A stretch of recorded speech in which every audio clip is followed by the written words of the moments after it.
Kerajaan Selangor mengumpul dana RM4.74 juta bagi membantu mangsa insiden kebakaran saluran gas di Putra Heights di Subang Jaya menerusi tabung Selangor Prihatin yang dilancarkan 4 April lalu.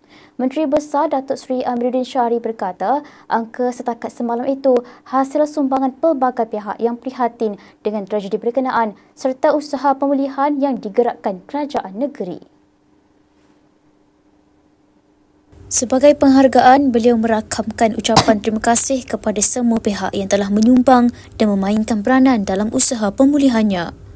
Melalui hantaran di Facebook, Datuk Seri Amiruddin berharap segala usaha, kerjasama dan semangat solidariti yang terjalin ini terus diperkukuh demi kesejahteraan rakyat serta menjamin masa depan yang lebih selamat dan sejahtera. Beliau juga memaklumkan mempengerusikan sesi taklimat khas insiden letupan paip gas di Putra Heights kepada Ahli Dewan Undangan Negeri Adun dan Ahli Parlimen Kerajaan dari Selangor semalam.